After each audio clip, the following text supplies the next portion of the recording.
Hello and welcome to Fascinating with Fungi Live. Today I'm going to be speaking with Danielle Glantz, who is a extraordinary pasta maker that I've run into in Gloucester, Massachusetts.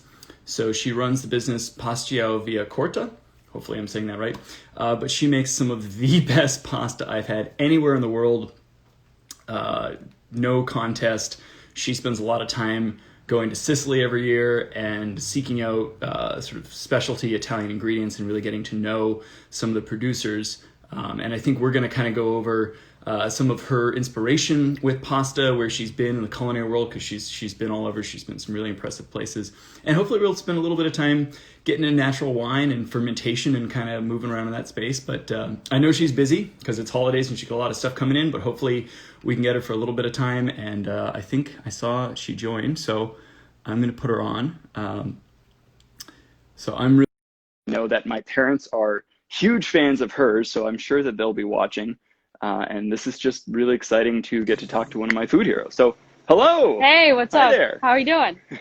Pretty good. How are you? Good. Thanks for having me on. Nice. Absolutely. I'm guessing that you're in the shop, given that wall of wine behind you. Oh, yeah, I'm here all the time. Yes. Oh, yeah. Awesome. So I was just trying to sort of sum up in, a couple of words, your journey, but I think that is not can't even be described in a small summary. Can you tell me a little bit about where you've been in the food world? And like, you're a CIA graduate and you've worked at some really prestigious places, but please tell people all about your culinary background. All right. Well, thanks for all the compliments. I really appreciate it. I started cooking at a young age. My mom is Lebanese. My dad is Italian. So I grew up cooking all the time. My family had a garden. Hey. And I cooked with my grandmothers, I cooked with my mother. We're always cooking, whether it be Lebanese food or Italian food. I started making pasta probably when I was like 3 or 4 years old. And those are some pretty incredible food cultures to bring together, right? I mean, very interesting, because I've been tracing a lot historically as to like where pasta was originated and stuff like that. And a lot of times it's, they were obviously making noodles in Asia, but the Middle East originally, like they were definitely making pasta there, first starting out with thin, like kind of like vermicelli or angel hair, because it was thin enough to dry and carry and travel, okay. Of course. But anyways, yeah, I graduated from the CIA, the Culinary Institute in New York. I then interned at Chez Pannise and was hired. I worked there for 4 years. I got to work with some of the best chefs in my opinion, in the world. But, I was lucky enough to learn a lot and, work with some really great produce, some of the best produce, and work with a lot of foragers, mushroom foragers. I saw all the different types of mushrooms coming in all the time. And yeah, I can imagine there'd be some good things coming through the doors of Chez Pannise. Oh, yeah, definitely, for sure.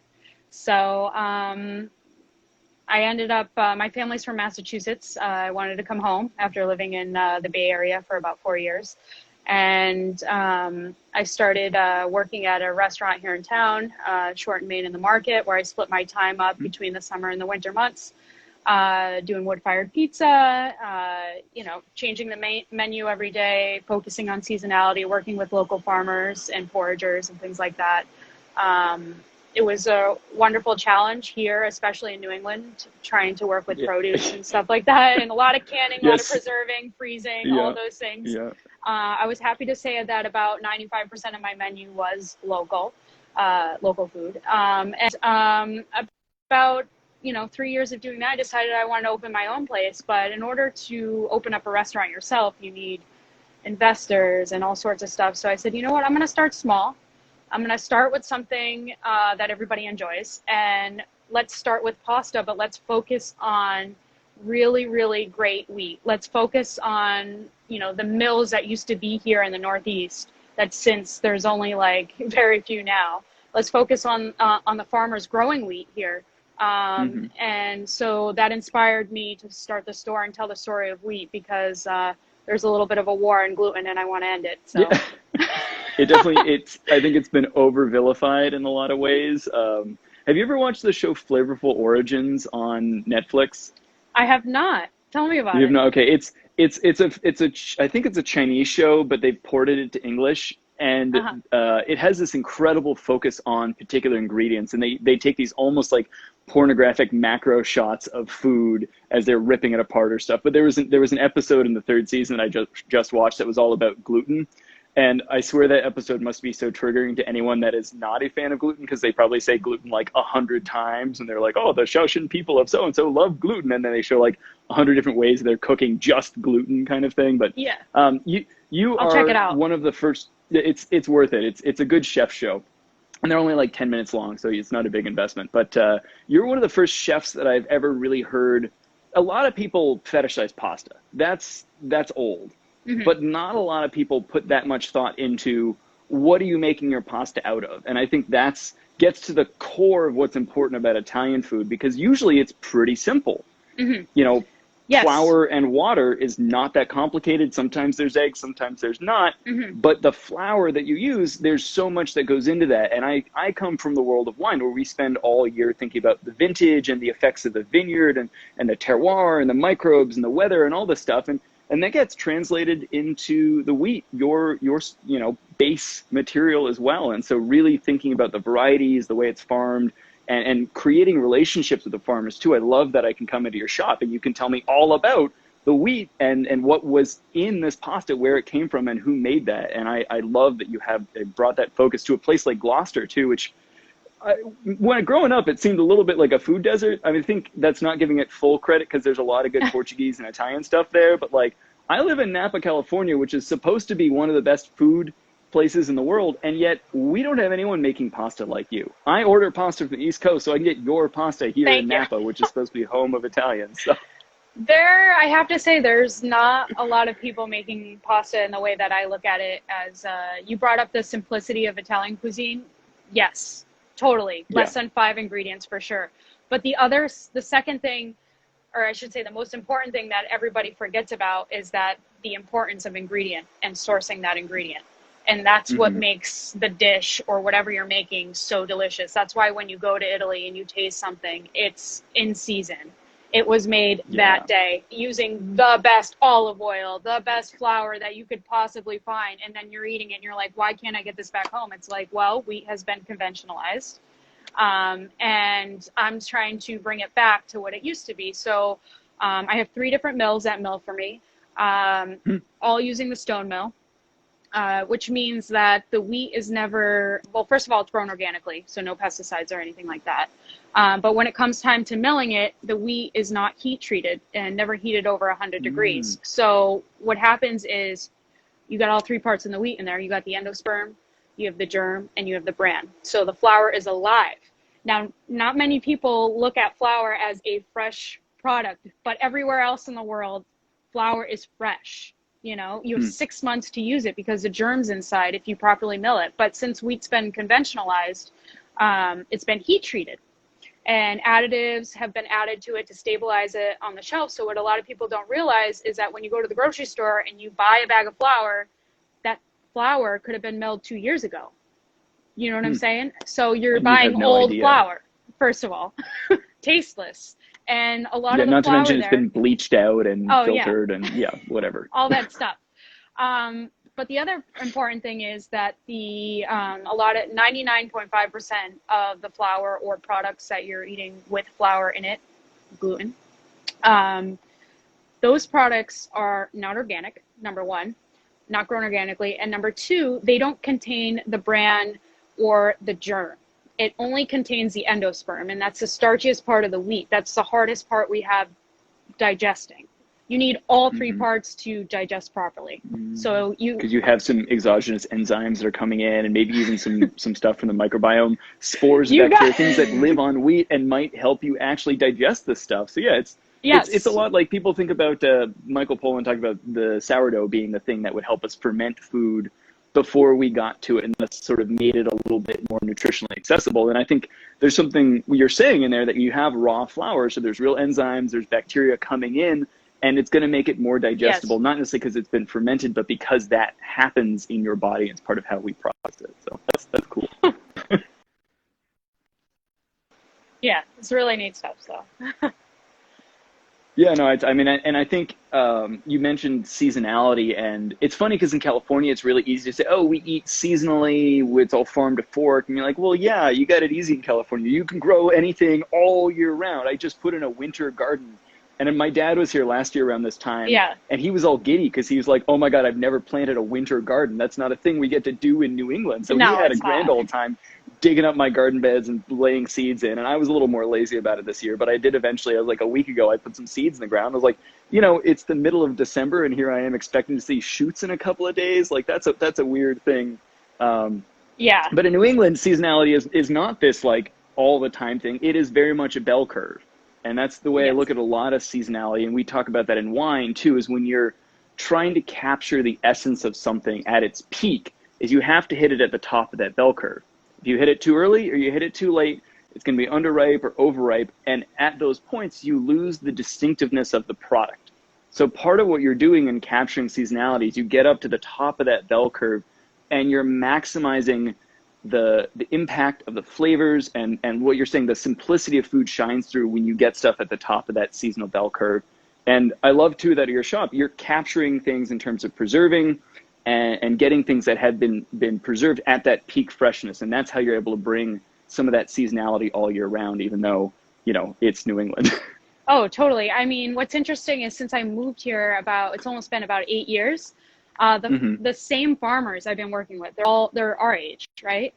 Originally, they didn't have anything growing in the winter. And since that I've been working with them for the past 8 years, I Mm, mean, they've been able to buy a couple greenhouses, and they went from one greenhouse to like maybe four, and now they have like spinach and arugula and more greens and things all year round. nice. One farm converted to only just growing winter stuff, So I mean, it's a lot has happened Wow. here in the last 8 years, and has been kind of impactful as to supporting them and making sure to always buy from them. I mean, one thing that's really interesting is my spinach pasta.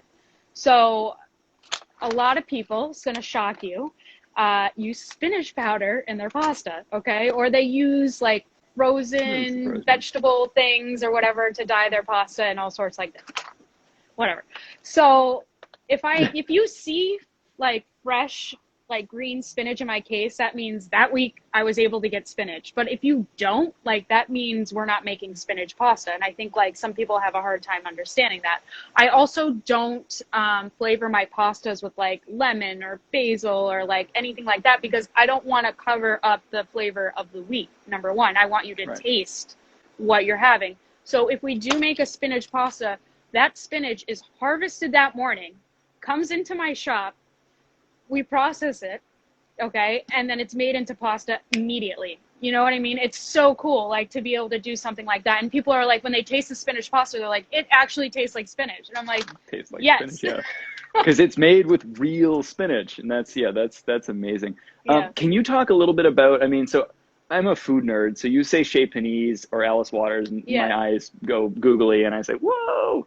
And even your time at the CIA, I think you've lived sort of the food dream, and that's something that I have looked at from afar and said, I wish someday maybe I could do that, but I don't think I'd ever work quite hard enough to get through the CIA or hack it in a real kitchen. But can you talk a little bit about, some of those elements of seasonality and simplicity that you learn from Chez Panisse, and also particularly with a focus on mushrooms and maybe some of the Yeah. stuff that came A through the lot door of, there?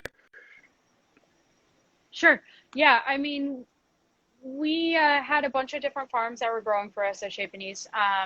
One in particular that grew the bulk of it was Bob Kennard's farm in Sonoma.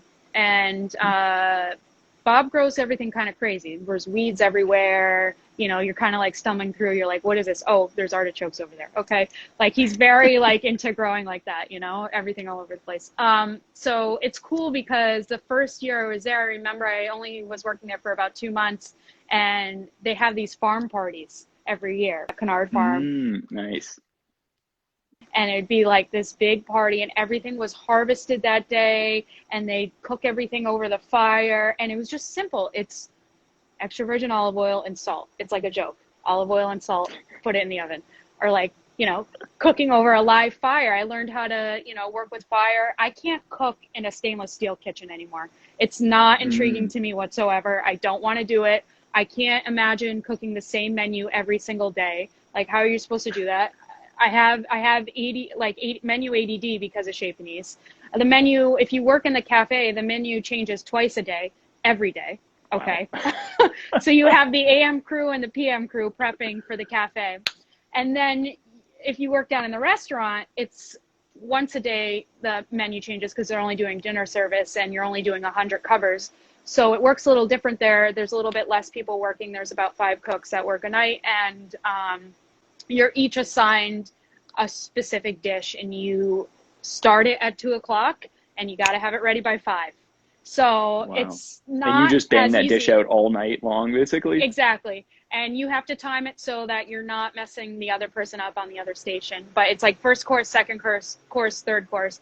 And then there's the pastry department, which is a whole nother thing. But I remember the first chef I worked for there was David Tanis. He's got a few different books out. He writes really well. I love his recipes. They all work. They're very simple. They focus on seasonality. And if you're ever looking for a great cookbook, if you get CSAs or go to the farmer's market, he has one that's on market cooking that's really wonderful.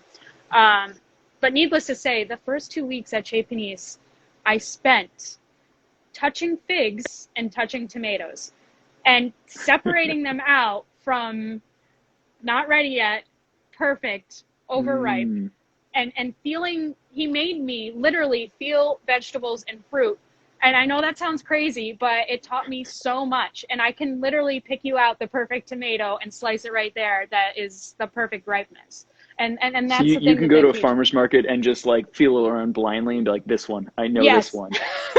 Yeah. So, I mean, it was at the time, like I was 21 years old. I was like, why am I touching this fruit? I don't get this. Like, I came from the CIA. It was very militant French style cooking. Like, you had to be dressed a certain way, with the little neckerchief, the cap. Yeah, pretty regimented. Yeah, and then I show up at Chez Pannise. Everybody's in jeans and a t-shirt, nice white jacket, like totally different look.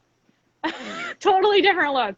And I'm there, and I'm like, wow, I just graduated from the CIA and I know how to cook all of this stuff, but this is so different because actually have to be in touch with what I'm making and know that I'm not just grabbing whatever tomatoes and slicing them up and putting them on a plate. I'm trying to pick out the best ones, So a lot of cooks really enjoyed working first course a lot of times because it was a fun station to work, The other fun station to work would be like the wood fire grill or the pizza oven. If you were upstairs in the cafe, that's when I first started making pizzas. But it's fun, it's chaotic, but it was a lot of work working there, especially because you only had a couple hours to prep every single thing on your station from scratch. So it was fun. Sounds a little bit like a trial by fire, but clearly you came out better for it. And I'm hoping that pizza work helped inspire your love of gluten too, although that was probably a lifelong thing. Oh my God, I love pizza just as much as I love pasta. But on the mushrooms, mushroom season would come in, and it was the first time in my life I had a raw porcini mushroom. It was one of my favorite ways to have it, sliced really thin, beautiful extra virgin olive oil, a little sea salt, a squeeze of lemon, a little torn mint, and a little Parmigiano. That's it. And I was like, I have some king boletes in the fridge from last week. I got to try that. I have to try the raw prep. Can you please try it for me? Like, I haven't had that in about 5 or 6 years. I'm missing it. There's none out here, so if you want to send me some, send some to your dad, please. I'll give him make ravioli, sure whatever. I'll make sure some dried mushrooms find their way to you. I could even send you a whole package of stuff directly. But I do want to say I know we had this conversation a couple years ago, but there are king boletes that grow on the East Coast. I found one on Cape Ann like 2 years ago. So they do exist. They're small. They're not the huge. I was like right?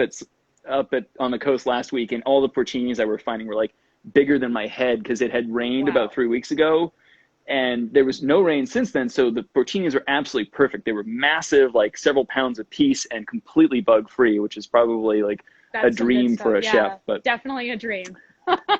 You can find some really funny stuff in there. Yeah, I've made a lot of mushroom ragu at Chez Pannise. It was always something that was on the menu, especially in the winter time, using black trumpets, hedgehogs, chanterelles. But I'd have to say the porcini. Yeah, is the winter trio. That's okay. Porcini. Is there any particular mushroom dish that sort of stands out to you in your memory, or is it just they were sort of integrated in the stuff that you guys were making as a part of the seasonal lineup? Yeah, I mean, they always had me. Anytime mushroom ragu was on the menu, I always had to make it. They liked how I made it, so I was like, all right, fine. That was like my thing. Also, ravioli was always my thing. Okay. They'd joke and they'd be like, all right, Danielle, go downstairs and watch TV. That's what they said. You know, like I was like a grandmother watching TV making ravioli. It was like my thing. But it's so simple. I mean, they would take the chanterelles sometimes. We'd clean them up beautifully. Just skewer them, you know? Mm-hmm.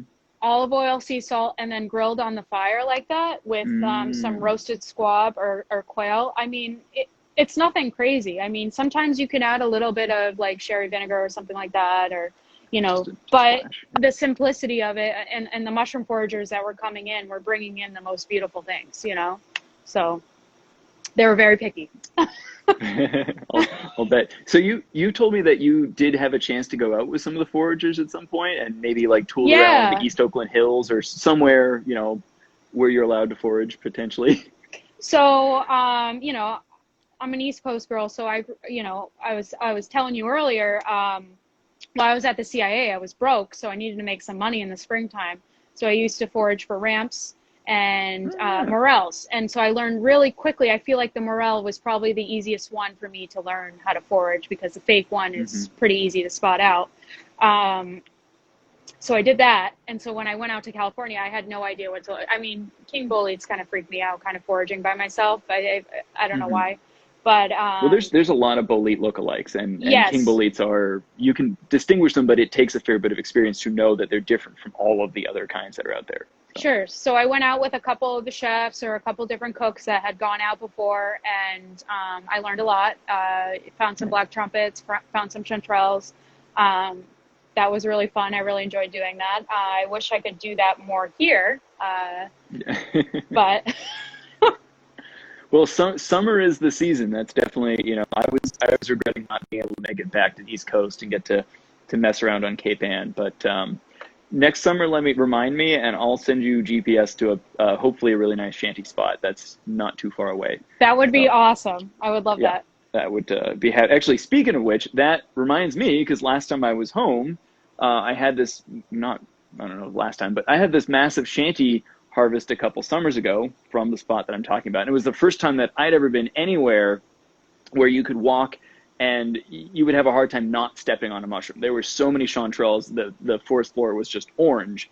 And I was amazed by that. And I picked, I don't know, probably 8 or 9 pounds. I picked about as much as I could carry and said, I'm done. I'm going to leave everything else for the woods and just let it do its thing. But I spent all night up cooking mushrooms, and I ended up bringing you some. And I wasn't sure what I wanted you to do with them, but I was like, I just enjoy them, you know, and like, I hope that you can do something interesting with them.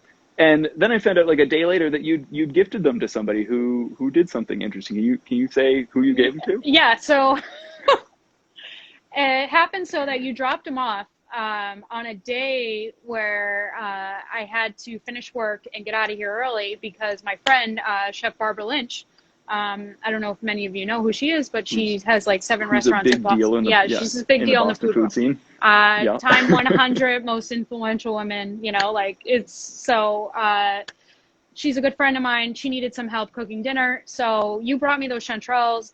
I brought them to her and she fed them to the governor of Massachusetts. And so I thought that was really cool. And I know you did too. Oh yeah, that was just wild to me. I was like, I never thought that me tooling around in the woods, being just an idiot with some mushrooms, would like end up getting to feed the governor of a state with mushrooms, and ideally not kill him either, because that would be, you know, nothing. Oh come on, make me feel worse than to ever make somebody sick. But anyhow, that was just like that was such a I don't know. I was so excited about that. So thank you for at least, you know, putting me on the board somewhere. Yeah, of course. But I'm hoping to get back in the summer, and I'll make sure that you go out and see some of the local stuff, because I think I dropped off some of the summer lactarius too, the milk caps. Yeah. And I made like a little kind of conserva with those, and that's one of my favorite way to eat them. That was my first time having those. Yeah, and they're great. I mean, it's not a super fancy mushroom, but they're tasty. They really are. I enjoyed it. Yeah, thanks.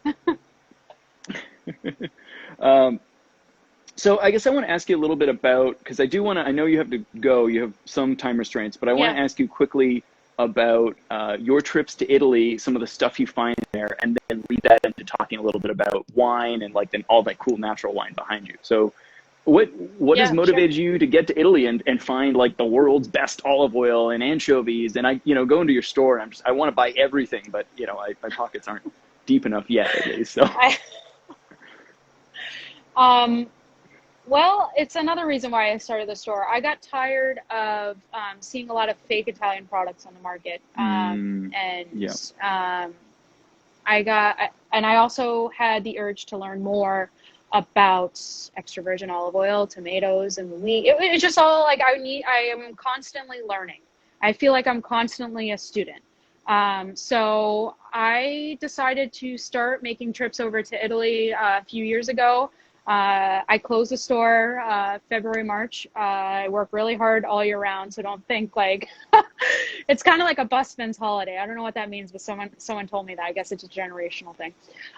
So I go over there and I go meet with the farmers that make the tomatoes, make the olive oil here. Every single thing in this store has a person behind it, a tradition, a long generational tradition behind it. And it's up to me to share their stories. And I feel like I personally have to go meet them, have a meal with them, walk the fields with them, see what they're doing to be able to come back here and tell you about them, their family, and why they're making what they're doing, because it is a dying thing. Food is being conventionalized all over the world. And especially in Italy too. I know I was there and I was like, Italy loves to, talk about all these small farms, but everything is moving towards mass production and higher profits. So. Exactly. So the US market, we are the biggest consumers of the world, and we have no real food laws in regards to designation of origin. And so 95% of San Marzano tomatoes that come into this country are fake. And what I mean by that is those tomatoes could be grown here in America, okay, surprisingly, or South America, or anywhere else, sent over to Italy, canned over in Italy, in the region that, I've seen these big factories, like crazy, crazy big factories, and canned over there, sent back over here with a blank label, and they're labeled like DOP. But that doesn't mean anything to us, so it's tricky marketing. So I just want to, show a quick little example. So the San Marzano tomatoes that are in my store, they're not cheap. And it's because it's a co-op. It's 80 farmers. They're all paid livable wages. Their farms, I've gone to see them. They're like less than an acre. Some maybe 2.5, very small plots of land. The farmers age between 40 and 85 years old. Okay. So what does that tell you? One, their generation of children are not taking over the job because it's very hard work. A lot of them are moving to the cities, from college because they've finally been able to afford for their kids to go to school. And they're not coming back home. And so we're trying to support these farmers. We're trying to motivate and the industry. And to tell that a San Marzano is a real San Marzano there's a couple things to look for. One, it needs to have a DOP stamp on the side, and also needs to have designation O something, or what's the Italian word for that? It's a designation of origin protection. It's the European Union. Okay. Yeah. Protection or something. Yeah. And so the second stamp that it needs to have is from the consorzio. There's different consortios set up for different designation of origin all over Europe, and particularly in Italy when it comes to food, not just wine. So you have that. And then each can is numbered on the back. Now, Dell'Agro Sarnese is so small, okay, that there's only 4 million of these cans made. That's one for every household in Campania. So to grow these tomatoes and to have so many everybody, it just doesn't exist. So they have to get them from somewhere. And so this co-op is literally a tiny little place where farmers go and drop off, and it's a small cannery. Across the street from the cannery, because I've been here, is a mass factory that is literally 2 blocks long of processing tomatoes that are grown everywhere, could be all over, shipped in from anywhere else, anywhere and canned and but sent processed in Italy. Yes, exactly. So that's happening a lot. And then here's another example. These tomatoes here, they're called Miracolo San Gennaro. So these ones, they can't be called San Marzano because they're grown outside the region. But the guy that makes these tomatoes, his name's Sabatino, he's supporting farmers that are our age that grow just outside of Napoli in Campania, these beautiful tomatoes. And they're, as you can see, they're in a glass jar. So everything's all done by hand. All of the tomatoes are grown by hand, harvested by hand, canned by hand. Okay, so there's probably about 800 of these a year. And the difference between, you know, tasting these tomatoes and tasting something else in the store is that you don't need to cook these down forever. They are sweet. They literally taste like summer in a can. You don't have to add anything to them. Your sauce is going to be like nothing you've ever tasted before in your life. It's going to be outstanding. So that's an important thing I'm talking about ingredient. You're also paying the right price for a tomato where someone is making ethically a livable wage. Right. You're paying for the human wage and not just having exactly factory farmed. And I think what you're getting at too is, I mentioned earlier, that bell curve of seasonality. And those tomatoes you're ensuring that you're catching things at that absolute top of the bell curve. So you're getting the most impact from the area, from the region, you know, from the soils and the weather, and all that stuff is being captured in a jar in a very special way. And so it's part of what you pay for when you pay for some of these premium things, but you're also bringing the personal aspect of having visited, telling these stories, and supporting farmers that are trying to make stuff happen at a ground level, and you know, almost cause it a re-agricultural revolution to move away from all this mass factory farm stuff. And it's interesting because I think in wine there's a lot of issues with people being on either end of that bell curve of harvesting a little too early or a little bit too late. And I see it a lot in Napa that things should be harvested at the peak, and instead wineries say, yeah, just let it hang. We're going to let it sit on the vine. It's going to get really ripe. It's going to turn into raisins. We're going to bring it into our winery at about 28, 29% sugar or bricks, and then make wine out of it. And they end up, they're not supposed to, but they water back to make it a lower bricks. And it from their perspective, it makes a high alcohol wine, which is intensely fruity, very tannic, and is very stylistically acceptable. People like those big people in America want that all the time. Exactly. But the problem is, if you drive, they want the fruit bomb. They want the alcohol bomb. The they want to deep get kind of purple drunk stuff. off it.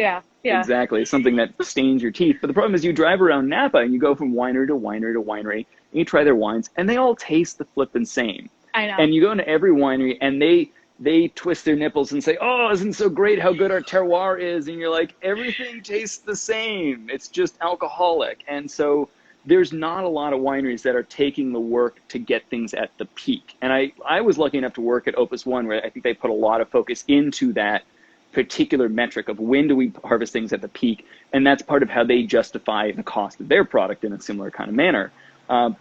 But Opus is a sort of a juggernaut of a brand. And you know, as much as they do focus on sort of artisanal production, there's people who are doing far more interesting things in some ways with winemaking, because Opus, as what I saw, is fairly traditional winemaking, even though they have that focus on quality and that focus on seasonality. Sure. But you've run into some producers who are doing some really wacky stuff and things that honestly, like, I think if someone told me the way they made the wine while I was at Davis, I would have been like, I don't think that's okay. Is that even food safe? And the answer is yes, it is. It's alcohol and it's fine. But like, man, there's some strange ways they make wine. And it's just because I have such a sort of technical winemaking background. So can you talk a little bit about what got you into natural wine and like where you live in that space and some of these people you've met? I guess we'll start with my journey at Chez Pannise when I was 21, 22. I mean, I was spoiled with that wine list there. I learned so much. Coming out of the CIA, we were trained a very intensely 3.5 week wine course that is the hardest part of the entire program. You literally have to know everything. Yes, it's equivalent to I guess level 1 certification. So it's a lot all at once in 3.5 weeks. I retained it all somehow, and I loved it and I enjoyed it. I graduated top of my class in it. So, I mean, I got an award for it. And so I went out to Chez Pannise with a lot, I know, little humble brag. I went out to Chez Pannise, and the way that I started learning more about wine was tasting, memorizing labels. And I got really into French wine and memorizing that and being able to, you know, because you can see certain things on the label to know what, you know, the bottle style and all that other stuff. But as I got older, I noticed that, actually, sorry, I will go back to Chez Pannise. One of the chefs there, her boyfriend has a winery called Sky Vineyards. I don't know if you've ever heard of it, but the gentleman that runs it has had it since the 70s. And the guy's been making natural wine, and I had no idea. There's no electricity up there. So he's in Sonoma, and he grows Zinfandel and Syrah. And every fall, she'd be like, hey, who wants to help harvest grapes? And I'd be like, sure, what's going on? Oh, we'll make paella or something, and you just come in the morning, and we'll just teach you what. So I was doing that every year, but I had no idea that I was helping make natural wine. Like, I didn't even know really what that was. Flash forward a couple of years ago, I stopped drinking wine because I started to get migraines. I started to get headaches. It didn't make me feel good anymore. And I switched over, and I was like, okay, maybe, and I only drank old world style wines. I did not drink anything new world. I realized that, like, I started to get a little snobby and stuff like that. But then, when I started working here and I moved, here, one of my friends who imports all this wine here, it's my friend Matt and his wife Adriana, gave me a bottle of something. I think it was one of the Lambruscos, and I drank it and I tasted it and I was blown away. Then I had one of the wines from Yole Rabasco, who's in Abruzzo, and I had one of her wines. I was like, this is crazy. I never had, and I don't feel weird. I was like, so then I started really getting into it. I'm like, what's going on with this natural wine world? Like, and so then I started drinking natural wine, and I was like, I'm still learning. I'm visiting my wine producers now. I'm learning about how they make wine and the styles and the techniques that they use that date back thousands of years. And it's not easy making natural wine. It is cool and it's hip right now and all these other stuff, but it's not easy to do. There's a lot of new producers that are popping up, but a lot of these winemakers that are here in my store have been doing it for many, many generations, and they're in touch with Mother Nature, and they're in touch with the microorganisms, and they harvest according to lunar calendars and all sorts of things like that. So, I mean, one of my producers, he says he knows the grapes are ready to be harvested when the wild boars start to eat it. So well, like, hey, yeah, that's a good indicator, right? I know. So institutional knowledge. Some of these producers produce less than 5,000 bottles a year. They're very not small. Yeah. Very small. I mean, you got to get into. We could talk about, like pet nats. Like, how do you get this wine to be fizzy? You know what I mean? Like, most of the time. Oh, sorry. No, go ahead. Finish. I was just going to say, most of the time what I realized is I never really liked Prosecco. Hated it. Always gave me a headache. I'd had one sip. I'm like, no, thank you. I learned that they're mostly adding different types of sugars to the bottle, and I realized that, wow, that's why I couldn't drink that. So, I mean, they have to get creative with the pet nats. They add frozen grape must from the years before harvest to the bottles, like during the second fermentation in the bottle, and they don't dosage. So, like, you're left with something cloudy like this, that has everything in it. So, so natural wine, what it means from a base perspective is that you're making wine without using sulfur dioxide, which is basically the main microbial control tool that winemakers have. It fights oxidation and it fights runaway bacteria.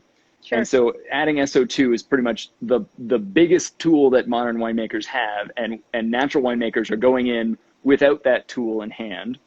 Natural winemakers are also not going to be using freeze-dried yeast, which is another thing that a lot of winemakers are pretty reliant, especially here in Napa, where we have very high sugars, on these bomb-proof yeasts that have been not genetically engineered, but bred and selected to be really good at what you want them to do. And there's catalogs with thousands of strains of yeast. You can choose ones that'll give you different flavors and all this stuff. Natural winemakers are going in with none of these tools, and they're saying, we're going to ferment as it would have fermented, 2,000 years ago, potentially. They are able to use, modern techniques in terms of presses and technology and I think the best producers in some ways are doing that combination of old and new together, because it's not just using the old school techniques that are going to give you the best result. You have to continue to innovate and think about new technologies. But because they're not using any yeast to inoculate, and because they're not adding SO2, natural wines have a lot of microbial activity. There is a plethora of different bacteria and non-Saccharomyces yeast that come in from the vineyard. And I think the analogy that I've heard that I particularly like is, imagine seeing a guy up on stage shredding with a guitar. And you're like, that's great. Guitar solos are wonderful if you like guitar solos. But is it as complex as, say, a whole orchestra on stage? And the answer is no. You can sit back and close your eyes and listen to every aspect of an orchestra and try to pick out all these different bits. And for every single person, the experience of that orchestra will be somewhat different.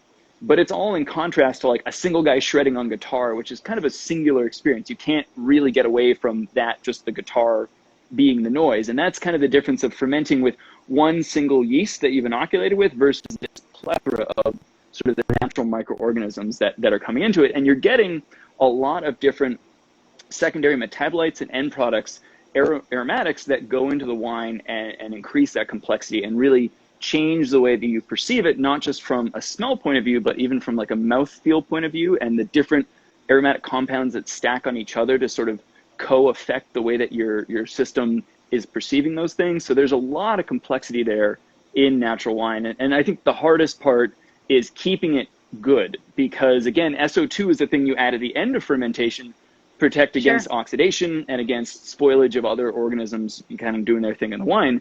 And you mentioned to me that you talked to a producer who was covering the tops of their finished wine with mineral oil, which is really, really smart, because that's the number one thing that happens to wine as soon as it's made is Acetobacter is this bacteria that turns alcohol into vinegar, and it uses oxygen to do that reaction. Yeah. So if you have alcohol and you have oxygen, Acetobacter is there and it's going to start doing its thing, which is why in college, if you woke up in the morning and the old beer pong place smelled like vinegar, that was why. Yeah. So yeah, having people who are willing to use technology and willing to look at techniques like, something like using mineral oil, which is helping to control the oxidation of the wine and thus helping to control microbial growth. That's the kind of natural wine that I'm interested in. So I love that you're like visiting these people and experiencing their lives. And I think I mentioned to you at some point that like wine is like art in the sense that it doesn't matter how it's made. Once the end product is there, somebody will find a way to appreciate it, just like art. And even if there's natural wines that I might find challenging to drink because of like the microbial influence, there's going to be somebody else will say, oh my God, this is the best thing I've ever tasted, and it makes me feel amazing. Yeah. Totally. Yeah. No, I tell everybody the way that I describe the wine to people is I don't like to tell them exactly what I taste. I don't like to say, well, this one tastes like peaches and I don't do that. I like to just say, hey, this is what the grape, this is where it's from. You might get a little bit of this, you might get a little bit of that. But most importantly, if you eat it with this, it's going to be mind blowing. Just because I try to associate wherever the wine's from and combine it with whatever pasta or whatever dish or whatever, sauce is supposed to go with that pasta. And that's the cool thing about these wines. And that's why I only carry Italian wines from these producers, is because they go so perfect with what I'm making. Yeah, exactly. Most of these wines you want to enjoy with food, not just by themselves. Which is a good point about wine in general. I think a lot of people have forgotten that like wine should be enjoyed with food, and it's not just that wine should be enjoyed with a steak. It's that wine could be enjoyed with all the food, and there's so many different kinds of wine and so many different varieties. And yeah, depending on like being able to go into your shop and saying, hey, Danielle, I'm kind of in the mood for this. Like, what pasta shape should I get? What wine should I pair with it? should I get a cheese? Should I get a salami? What do I need to do? And your place is kind of like a one-stop shop for like going in and just getting totally. like some of the best food of your life, and this, I'm really jealous. My parents get to buy pasta from you every Saturday. Every Saturday. I love them. I know my dad's like clockwork. He's good and dependable. I appreciate that about him. But I think that's really important. And so by going to visit these winemakers and walking the vineyards with them and spending time with them and having a meal together and cooking their cuisine, because a lot of people forget that Italian cuisine is completely regional. You can't go up to Milan and have really good mozzarella, okay? Yeah. That's just and you're not going to see happen. red sauce everywhere. And, no, you're not going to see all that. We associate Italian food with this really like narrow sect of what's actually in Italy too. So yeah. So it's good to have the dishes with them there, because then it puts into my mind how to highlight their wine and what to tell. And a lot of people just want to hear stories about these producers and stuff like that. And I love sharing it. Some of the nicest people I've ever met in my life. So I'm happy to say that a lot of them are my friends. And I've made some lifelong friends, from going to visit over there. I feel like I have a whole section of family over there, So that's super cool. And you, some of those experiences, you've documented them on like your stories, I think, and so if people want to see where you've traveled and visit the producers with you. I think you've got some of that stuff on your profile, right? Exactly. So if you check out my highlights, I'm like pointing to, I'm like, but I try to, wherever. If you check out the highlights, I try to document each producer, just a little bit about them and my time spent with them, so you can learn and put a face to what they make. It's really important, really interesting, and like I said, it's important to me to preserve their history and traditions, and it's really cool that a lot of people get to try things that, it's really hard to find over in Italy. For example, there's so many things in this store that you would think, oh, well, I can go over there and get it. It's like, no, this is like really special stuff. And you get all access to it. Yeah. I've come to your store saying, this is going to be the same lineup of Italian stuff down the street. Or like, Gloucester is Italian. There's Italian stuff everywhere. But you walk into your shop and suddenly you see a bunch of stuff that you haven't seen anywhere else. And you recognize that what's in those cans, although it can be expensive, is very special because it's not something you're going to find on a shelf almost anywhere else in the country. And that's, again, I'm, so jealous of the fact that you brought that to Gloucester and to Cape Ann, which, could really use it. I think the infusion of the energy is amazing. I think that's the other important thing that you brought up about the price of things. It just has to correlate with the fact that we're paying people livable wages. And I think a lot of people don't realize that in Italy, in particular, in the South, in Puglia, 70% of the produce is grown there and supplies a lot of Europe, a lot of Italy, and is big commercial manufacturers. And there's people there that are working that are not making European minimum wage at all. And it's upsetting, and that's why you're paying a couple dollars here and there for tomatoes, or that's why you're paying $8.99 for a little thing of olive oil, is because somewhere down the line, it's not what is said on the outside of the can, in the can, or someone is not making a livable wage. And so what you see here is the actual price of everything, what it should be, if everything is done properly. And that doesn't just happen in the wine world. It also happens in the olive oil, tomato, and so on and so forth, farming world, not just in Italy, but all over the world. And so it's been my mission to educate and talk about it and make sure that I do my research so that you know where everything comes from, and that I took the time to really dig deep and dig through to make sure that I'm only selling you things that are coming from an ethical standpoint. That's awesome, and it makes me feels so good to hear that coming from people, especially since we live in this day and age of, I feel like people are getting more hooked into food, but they're not necessarily getting more hooked into food culture or where food comes from. Yes. So they want to eat fancy stuff, but they're still sort of like, maybe I can get it on the cheap. And you're like, buying truffle oil is just buying like flavored oil where they put DMS, dimethyl sulfide, and they put like a tiny piece of truffle to call real truffle, but it's a scam. And people are forgetting that real food, real goodness comes from real places with real people. And you can't just get it at the supermarket and assume it's going to be just as good as if you went to that place and you visited that person and you got something at the peak of its seasonality. Exactly. So, although one thing I have a small bit of beef with, not you, but Italy in general. Italians sell porcini, and Italian dried porcini is very expensive for the most part. I've seen it upwards of $40-$60 a pound. Oh, the ones here are even more. I'm not even going to get you started on that. No, you don't even get me started. So, with that in mind, when we say porcini, what technically that's supposed to mean is king bolete.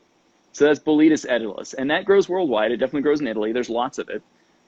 But I've seen a lot of studies where they've taken like Italian porcinis and they did DNA sequencing, and they found like 9 or 10 different species of boletes in there, which is fine. But it's funny to me because in this country, people scoff at species or like the Suillus and Xerocomus and Xerocomels. There's all these different types of boletes that people don't harvest and don't eat because they're like, oh, that's insuperior. Only the king bolete is good. I only harvest porcini king boletes.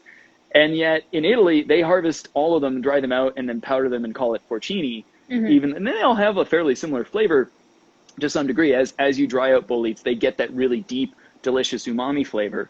But there are subtle differences between some of the species, and I'll send you. I have a couple different powders, so you can try some of those out and kind of see what you think of them. But you struck on a good point. Italy gets away with it. Well, they don't. Well, it's us as a consumer buying it, and I'll get into that because what a lot of people are buying for porcini mushrooms that are from Italy are bleached.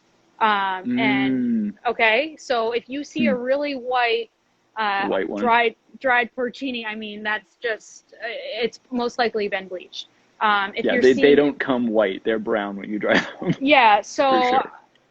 I'm not going to hide. I mean, the porcini in my store are foraged by these old women from Valdeborga.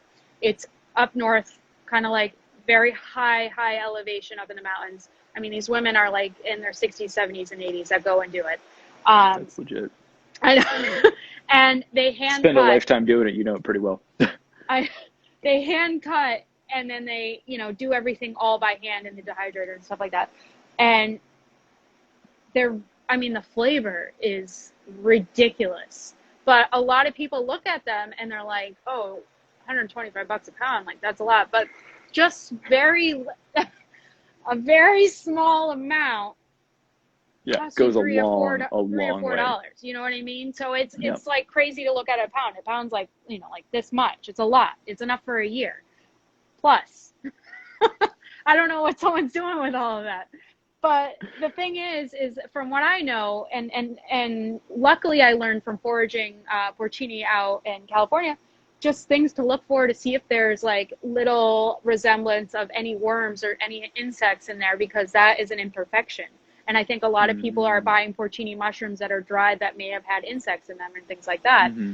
That's why they're also bleaching them.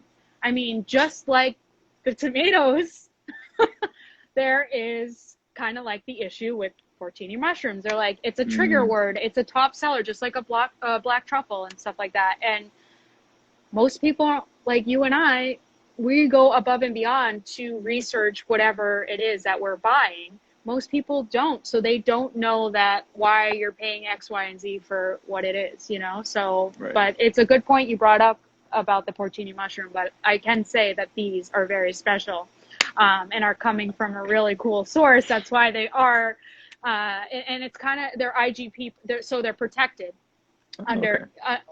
So it's like so this is not just your run of the mill porcini. These are the ones harvested by the old ladies in the special region with the certain region with a certain at the certain time of year and all that other stuff. So and see, to me that means that there's obviously been a little extra thought put into it. But I will say that if you're probably at your local grocery store and you see Italian porcini there, it's probably mushrooms that had, like you said, maybe shipped in from Eastern Europe, which is fine. They're still going to taste good, and it's still okay that they're a little cheaper, but just be aware of what you're paying for. And I'll say, too, that you can buy American porcini powder, which in my experience is just as good as Italian porcini powder. Sure. And I cook everything with it. And what I want, I'll send you a selection of a bunch of different porcini powders so you can like play around and see what you think the difference is between some of the different species. Because I don't catch really it in a lot of my food, but it's, you know, I think it'd be really cool to see in some of your pastas to see how that might express itself. Oh, definitely. I'd love to check it out. Especially with that. I mean, a lot of people come in looking for truffle oil, and I have to tell them, like, look, it's not a real thing. It's synthetic, you know?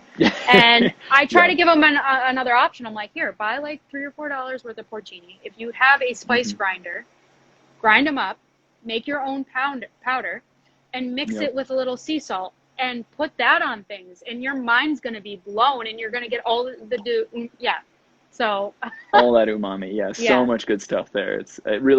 It's amazing to me too how much oomph that mushrooms can carry in terms of the flavor they deliver, and porcini in particular, because there's so much of that background umami that they just absolutely fill out a dish. And you can eat something that has no meat in it, and you totally forget because like, God, this is so tasty. And then there's like no meat in here. Oh, but the mushrooms were there to really support that. Or cooking mushrooms and meat together, you know, in a ragu or something. I just made porcini meatballs last night, and I used very little meat and a lot of porcini, and put it on your pasta. Which, again, eating your pasta, I usually make sauces and stuff with it, and I think your general advice is to always cook the pasta into the sauce, so you have sort of short cooking times. You finish it in the sauce, which is like very good traditional Italian. It soaks it in. But I had a piece that was fairly plain. And I was amazed again by just like the intensity of flavor, the texture, the complexity. Like it reminded me once again that there's a reason that I order your pasta from the East Coast, because it's so damn good. Thank you. So, you know, again, I just want to say thank you for putting the thought, the time, the effort. Thank you for taking time to talk to me. I know it's your super busy holiday season, and do you have a website? Do you have a place where people can order all this amazing food from you? You guys, you can go to my Instagram or Facebook, pastaioviacorta.com, pastaioviacorta.com. And we ship all over the U.S., all of our pasta and some provisions. Check it out. Yeah, amazing. I'll put the link in the description of this. But Danielle, it's been a real pleasure. Thank you so much for taking the time, and I can't wait till it's not COVID time and I get to come by the shop again, and maybe we can crack open a bottle of Pet Nat. By the way, quick note, Pet Nat is basically wine that's been fermented about 3/4 the way through, and then they bottle it. So they're capturing the last little bit of fermentation in there, and that's why it's that slightly effervescent. Whereas champagne and champenoise and Charmat and some of these other things have been sort of re-fermented in the bottle to generate that forced carbonation. But that's why Pet Nats are a little bit on the mellow side. But you get a lot of complexity, again, playing that orchestra of flavor, which is all about, and all that fun stuff. So yeah, again, thank you so much, and happy holidays, and happy say holidays, hi to my folks when you see them. I will. All right, take care. Thanks for having me. Okay. Bye. Thanks. Bye.